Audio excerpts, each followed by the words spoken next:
como último subtema veremos lo siguiente: un poco de luz, por favor. Un poco de luz, por favor. Y permítanme iniciar contándoles una historia de la vida real. Durante la Segunda Guerra Mundial, un portaaviones en el Atlántico descubrió que estaba en amenaza por unos submarinos enemigos. Así que inmediatamente buscaron a los 5 mejores aviones que tenían y a los 5 mejores pilotos que tenían en Estados Unidos, y los enviaron a navegar por el Atlántico para encontrar o tratar de encontrar estos submarinos enemigos. Así que aquellos pilotos comenzaron a volar por el Atlántico tratando de encontrar al enemigo. Mientras esto ocurría, el general del portaaviones dio la siguiente orden: escucha bien, cada luz en este barco debe ser extinguida, debemos permanecer en total oscuridad. Esa fue la orden. Así que quitaron toda luz posible del portaaviones, cualquier tipo de luz posible la apagaron bajo la orden de su general. Muchos minutos después, los aviones estaban regresando, así que enviaron una señal al portaaviones de radio y dijeron lo siguiente: hemos regresado, denos alguna luz para aterrizar.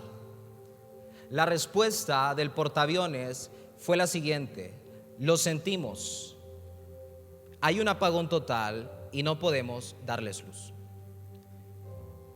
Un segundo piloto envió otra señal de radio y les dijo: solo dennos algo de luz para poder aterrizar.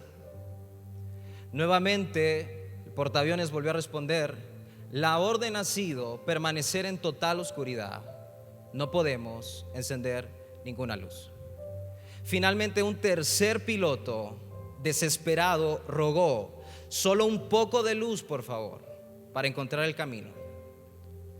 Y la respuesta, muy triste y con el corazón quebrantado, de aquel hombre que estaba en la cabina del portaaviones fue: lo sentimos, la orden fue ninguna luz, y apagó la radio. Minutos después, 5 de los mejores aviones y 5 de los mejores pilotos de Estados Unidos estaban cayendo en las aguas del Atlántico hasta ahogarse. ¿Sabes? Y es una historia triste, pero que te deja una gran lección. Estos hombres solo estaban diciendo algo, un mensaje: un poco de luz, por favor. 5 de los mejores aviadores de Estados Unidos. Y el último mensaje fue ese: solo un poco de luz, por favor. ¿Alguna vez has visto el mar de noche? Algo imponente, pero algo sumamente oscuro. Estos hombres no eran aviadores tratando de encontrar una aguja en un pajar. Estaban tratando de encontrar una aguja en un bosque entero, y no lo encontraron. Experimentados, pero no lograron hallarlo porque el barco estaba totalmente oscuro. Así que en honor a esta historia es nuestro subtema de esta noche: un poco de luz, por favor. Y quiero que veamos una sola cosa para cerrar nuestra serie, y es esto: la importancia del mensaje. Podríamos hablar mucho más, pero cerraremos con esto que Jesús nos enseñó. Y veremos Mateo 5, 14, 15 y 16. Esta ha sido la base de nuestra serie, Mateo 5 y Lucas 11, donde Jesús está hablando acerca de ser luz. Así que miren bien, Mateo 5:14 dice: ustedes son la luz del mundo. Una ciudad asentada sobre un monte no se puede esconder. Cuando Jesús está describiendo este pasaje, Jesús está hablándoles y les está comentando el sermón del monte, el famoso sermón del monte, el famoso sermón también de nombramiento. Porque este sermón, que tiene 3 capítulos en la Biblia y 22 segmentos, es el primer sermón que Jesús emite en su ministerio. Jesús prepara su primer sermón y lo primero que él hace es dar este sermón, el sermón del monte.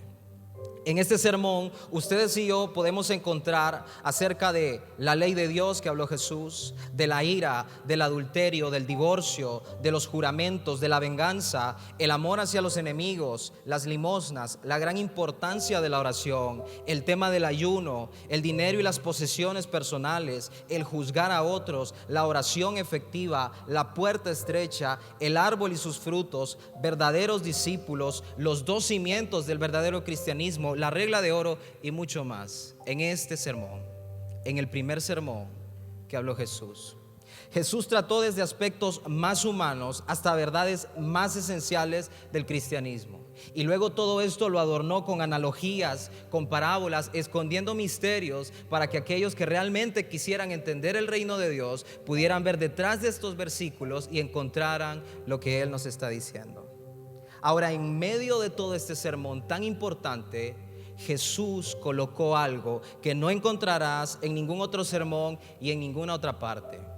Ustedes son la luz del mundo. No lo encontrarás. Jesús estaba equipando a los discípulos. Es el primer sermón donde Él los está preparando para lo que viene. Y Él los cataloga y les dice: ustedes son la luz del mundo. Noten que Jesús está diciéndonos acerca de dónde es el mensaje enviado. Tú podrías decir: tienes una luz en tu cocina, una luz en tu cuarto, una luz en el patio. De la misma forma, Jesús le atribuye un espacio a la luz que Él está señalando y dice: ustedes son la luz del mundo. Ustedes son la luz de ese ambiente, de ese sistema. Pues bien, hay algo que impactó la vida de los discípulos. Y quiero que veas Juan 17:15 conmigo. Mientras Mateo 5 es el primer sermón de Jesús con sus discípulos, Juan 17 es su último momento íntimo con los discípulos y es su última oración. ¿Sabes? Y Jesús, orando al Padre por sus discípulos, le dice: no te ruego que los quites del mundo, sino que los apartes del mal. Jesús no estaba interesado en sacar a los discípulos del mundo. Jesús estaba interesado en que permanecieran allí hasta el último momento de vida para que fueran la luz que el mundo necesitara, así como Él fue la luz. Y en su primer sermón les envía a ser luz, y en la última oración les recuerda: permanezcan y brillen. Sigan llevando el mensaje. Sigan llevando el mensaje. Este es el oficio que como cristianos se debe. Se nos especifica hacia dónde es la dirección, hacia el mundo. ¿Sabes? Y el mundo puede estar como aquellos pilotos pidiendo un poco de luz, por favor. Solo un poco de luz para poder encontrar el camino. Pero a veces la orden pareciera que fuera contraria, así como aquel portaaviones. Y la orden pareciera que fuera todo tipo de luz apagada. Y estos pilotos estaban clamando: un poco de luz, solo eso necesitamos. Pero no hubo. Así que, hablando de la importancia de este mensaje, desgranemos estos pasajes y veamos tres cosas que Jesús nos recuerda. Lo último que veremos en esta serie. Lo primero es esto: Jesús nos estaba enseñando a ser ciudadanos del reino. Y veremos en cada uno de estos tres pasajes figuras espirituales que Jesús está usando. Miren bien, Jesús está diciendo: ustedes son la luz del mundo. Una ciudad sentada sobre un monte no se puede esconder. Aquí Jesús está utilizando una figura distinta. Vimos que Jesús nos califica como la sal, nos califica como la luz, pero ahora está utilizando otra figura: la ciudad. Por una semejanza evocadora a estos dos, Jesús, después de explicarnos la comparación de la sal y de la luz, nota el efecto que tiene unir sal y luz. Y dice él: esto se produce una ciudad. Esto era muy común en Palestina. En Palestina en aquellos tiempos era muy común sobre un monte edificar una ciudad. Una, porque era fácil reconocerla para los viajeros, y dos, para evitar las inundaciones inmediatas que venían en el desierto. Así que quiero que notes esto: Jesús está ahí en el sermón del monte, hoy conocido como el sermón de las bienaventuranzas en Israel. Este mismo monte donde Jesús se plantó tú podías ver a la distancia una ciudad llamada Safed. La ciudad que hoy en día sigue en el mismo punto después de 2 milenios. Ahí sigue. Y tú te puedes parar en el monte de las bienaventuranzas, si alguna vez visitas Israel, y tú vas a ver la ciudad de Safed ahí. Sigue allí, en el mismo lugar. Algunos teólogos creen que Jesús señaló esta ciudad en aquel momento y utiliza el ejemplo para que los discípulos entendieran lo que ellos debían comenzar a hacer. Jesús les está diciendo, uniendo la sal, uniendo la luz, eso produce una ciudad, una sociedad, un grupo de personas que evitan la corrupción y que comienzan a alumbrar. Pero ¿cómo podrían estos humildes galileos ser sal y luz? ¿Cómo? Ponte en los pies de ellos. Jesús le está hablando a pescadores, a ladrones, a prostitutas. Los está redimiendo y les está diciendo: ustedes son la sal del mundo. Sería difícil creerlo, ¿no es cierto?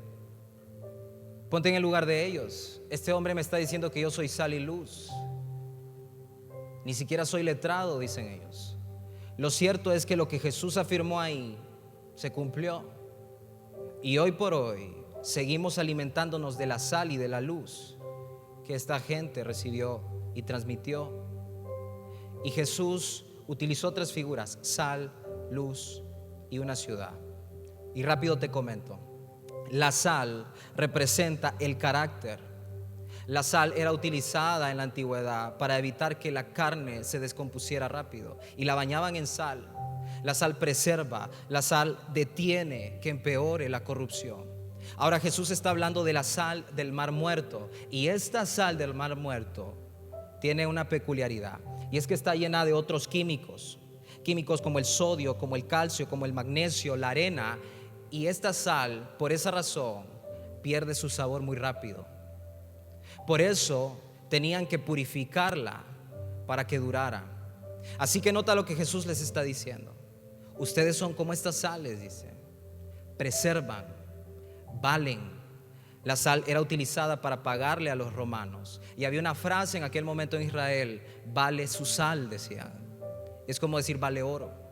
Pero al mismo tiempo Jesús les está diciendo: si se dejan envolver, si no se purifican, les está diciendo Jesús, como la sal que usamos, perderán su sabor. Y era muy común encontrar puchos de sal en la calle, porque era sal desechada. Y eso es lo que está diciéndoles Jesús. Ustedes son sal. Ustedes evitan la corrupción moral, la corrupción espiritual. Les dice: ustedes son luz. Y hemos visto durante toda esta serie qué es ser la luz. Y la luz habla del testimonio, el regalo de la dirección, lo que aquellos pilotos necesitaban para llegar al lugar seguro. Y les está diciendo: ustedes son como una ciudad, como una sociedad, son como un gobierno. Esto es, una ciudad evita el caos y el desorden. Es un grupo de personas con una meta en común, que se ponen de acuerdo con un fin. Y les está diciendo Jesús: esos son ustedes. Ustedes son como una sociedad, con mis principios, con mi palabra, con mi espíritu. Y eso los convierte en sal y luz. Por eso Jesús inicia su primer sermón público diciéndole a la gente, a sus discípulos: ustedes son luz y sal. Lo segundo que nos está diciendo Jesús a través de estos pasajes es lo siguiente: es que depende de nosotros que otras personas se encuentren el camino. De ustedes depende que otros encuentren el camino. Veamos el siguiente versículo, Mateo 5:15. Ni se enciende una luz y se pone debajo de un almud, sino sobre el candelero, y alumbra a todos los que están en casa. Jesús ahora utiliza 3 figuras diferentes. Míralo bien. Jesús está utilizando el almud, el candelero y la casa. En algunas versiones encontrarás la caja o debajo de la cama, pero la palabra utilizada realmente es almud. Ahora, ¿qué es un almud?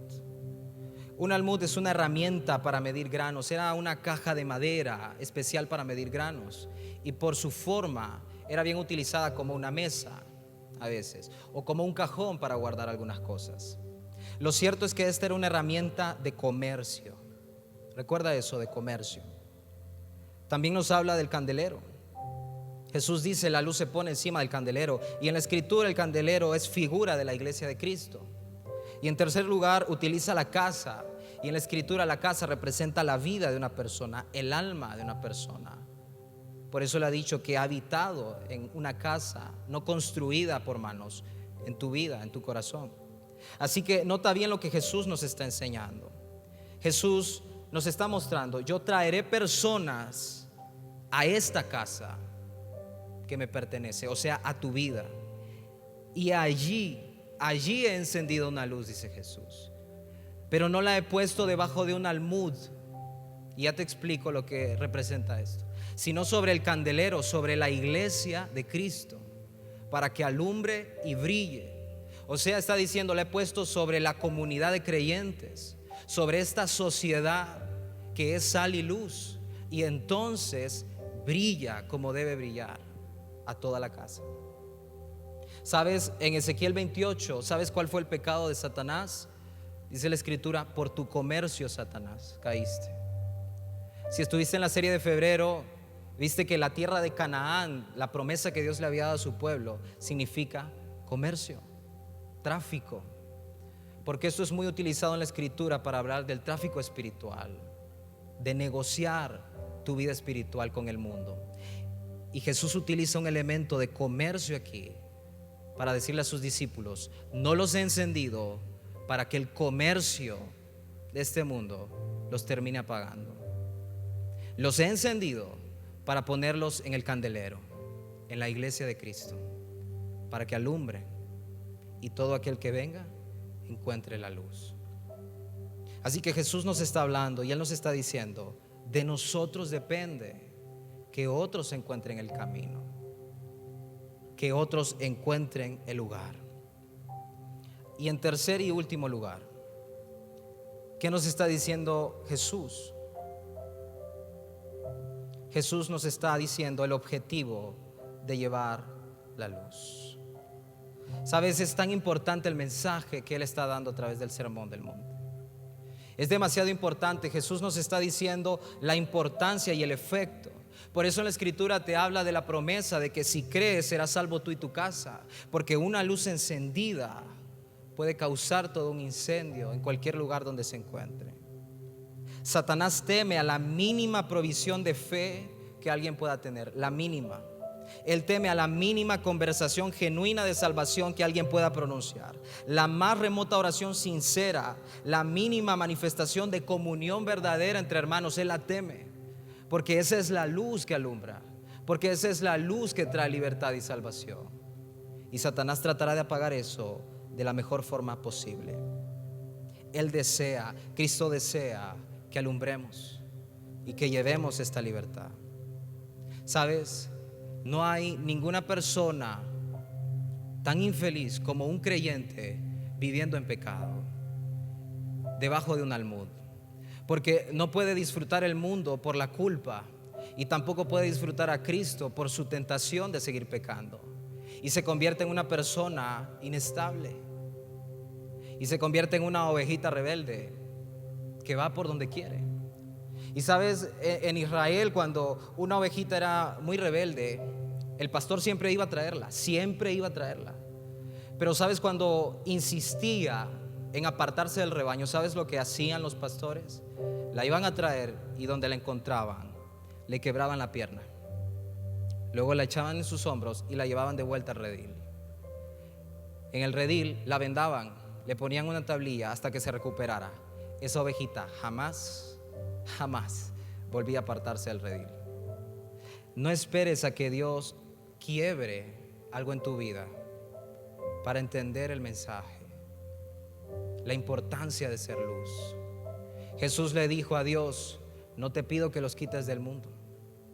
Uno podría decir: qué oración tan contraria es esa, si lo que más anhelamos es el cielo. Pero Jesús sabía la necesidad de pilotos que necesitaban un poco de luz.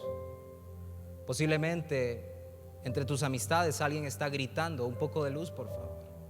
En tu familia alguien puede estar diciendo: un poco de luz, por favor. Solo eso. Pero no hay nadie que la encienda. Y lo último que Jesús nos está enseñando es esto, el objetivo de llevar la luz. Mateo 5:16.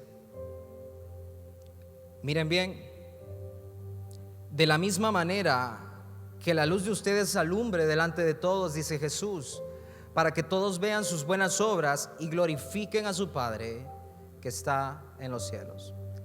Aquí Jesús nos dice el objetivo. Y quiero que me entiendas y no me malentiendas. El objetivo principal, dice Jesús, no es la salvación. Esa es una de las consecuencias de la luz. Pero el objetivo principal de ser luz, dice Jesús, es que glorifiquen a su Padre. Y entonces cuando el Padre es glorificado en tu vida, entonces la gente va a desear lo que hay en tu vida y la salvación es plena. No es una obligación para nadie. Este es el primer pasaje donde Jesús menciona a Dios como Padre. Esto no era permitido en Israel. Tenían un miedo hacia Dios que ni siquiera pronunciaban su nombre, solo sus iniciales. Pero aquí Jesús rompe el paradigma y le dice a Dios Padre por primera vez. Y le dice a los discípulos, ustedes son hijos. Y el propósito de llevar la luz, dice Jesús, es que a través de ustedes vean a su Padre celestial. Jesús les está diciendo, no es que los vean a ustedes y glorifiquen a ustedes. No se trata de nosotros, dice Jesús, se trata del Padre. Y cuando vean su vida, cuando vean esa ciudad espiritual, esa sociedad de gente que es sal, que es luz y que alumbra y no está escondida debajo del almud, entonces glorificarán a Dios y la gente vendrá a Cristo. Por eso la gente seguía a Jesús, porque Jesús era luz. ¿Sabes? Termino con esto. El gran predicador Billy Graham, un hombre que en el siglo pasado impactó millones de personas para Cristo. ¿Sabes? Su madre, cuando él era niño, su madre invertía cada noche un momento para orar por él. Cada noche. Cada noche. Su madre inculcaba en él la luz de Cristo. El efecto que ella tuvo en la vida de este hombre fue impresionante. Otro gran predicador de 1800, Charles Spurgeon, ¿sabes? Él una vez se levantó, 15, 16 años tenía él, y dijo, necesito de Cristo, y comenzó a caminar hacia una iglesia. De repente una tormenta llegó, una tormenta de nieve, Inglaterra. No pudo seguir avanzando y se metió en una pequeña iglesia. Habían 12 personas, cuenta él en su testimonio, y me senté ahí a esperar. El pastor de esa iglesia llamó, mandó un mensaje y dijo, no puedo llegar. Mandó un chico, no puedo llegarles. Y el que había abierto la iglesia y que había preparado todo dijo, ¿y ahora quién va a predicar? Hay 12 personas, entre ellos estaba Charles Spurgeon. Y este hombre dijo, bueno, alguien tiene que predicar, dijo él. Y aunque él no era pastor, no era predicador, tomó una Biblia, se paró ahí y comenzó a predicar. Y dice Charles Spurgeon, aquel mensaje, aquella luz impactó mi vida. Luego este hombre fue parte de un avivamiento en toda Inglaterra, Estados Unidos, y luego se extendió hasta el mundo. Hasta el día de hoy se siguen recibiendo los sermones de él, llevando muchos a la salvación. ¿Sabes? Gloria a Dios por pequeñas luces. Por pequeñas luces en un hogar, en un trabajo, en una universidad, que te pueden decir, aquí está, es Cristo. Es Cristo lo que necesitas. Es Cristo lo que hace falta. Gloria a Dios por pequeñas luces que entienden el mensaje tan importante de compartir a Cristo en donde quiera que estés. Así que eso es lo que Jesús le está diciendo a sus discípulos en ese pasaje. Ustedes son la luz del mundo. Ahí donde estás, cierra tus ojos un momento. Cierra tus ojos un momento. ¿Sabes? Ahí con tus ojos cerrados, ¿qué encuentra la gente cuando entra a la habitación de tu vida? ¿Qué encuentra la gente cuando llega a esa sociedad que es sal y que es luz? Tal vez tú puedes decir esta noche, realmente nadie encontraría algo valioso en mi vida. Bienvenido a casa entonces. Todos sabemos que en nuestras fuerzas ninguno puede llevar la luz. ninguno podría. Por eso Pablo decía, miserable de mí, decía Pablo, ¿quién me librará de este cuerpo mortal?